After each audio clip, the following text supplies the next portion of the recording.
আয়োজন হয়, এই সুন্দর খাবারের গন্ধ যেন তোমার প্রতিবেশীকে কষ্ট না দেয়। হয় তাকে শরীক করবা, নাইলে দরজা বন্ধ করে একা একা খাওয়ার ব্যবস্থা করবা। সাহাবায়ে কেরাম বললেন, ইয়া রাসূলুল্লাহ, সবার তো ওই সিস্টেম নাই, সবার তো ওই সামর্থ্য নাই, কিভাবে প্রতিবেশীকে তরকারি দিয়ে সাহায্য করব? নবীজি বললেন, তরকারি রান্না, পানি একটু বাড়ায় দিও, ঝোল বাড়াইলে তরকারি বেড়ে যাবে, প্রতিবেশীকে ওই ঝোল আর একটু তরকারি দিয়ে সহযোগিতা করো। প্রধান মেহমান চলে এসেছেন।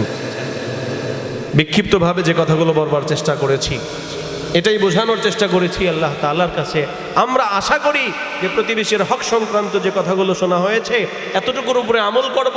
ওলামায়ে কেরামের কাছে, মসজিদের ইমাম খতিব সাহেবের কাছে প্রতিবেশীর হকগুলো হাতে ধরে ধরে গুনে গুনে শিখব এবং সেগুলো অনুযায়ী আমল করবার চেষ্টা করব ইনশাআল্লাহ।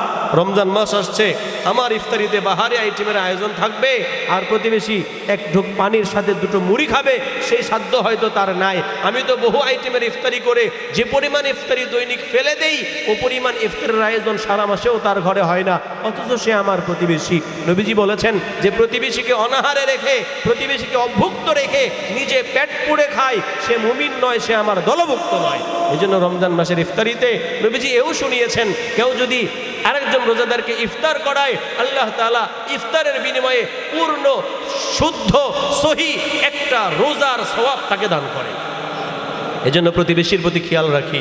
আল্লাহ তাআলা আমাদেরকে তৌফিক দান করেন। ওয়া আখিরু দাওয়ানা আলহামদুলিল্লাহি রাব্বিল আলামিন। আসসালামু আলাইকুম ওয়া রাহমাতুল্লাহি ওয়া বারাকাতুহু। আলহামদুলিল্লাহ।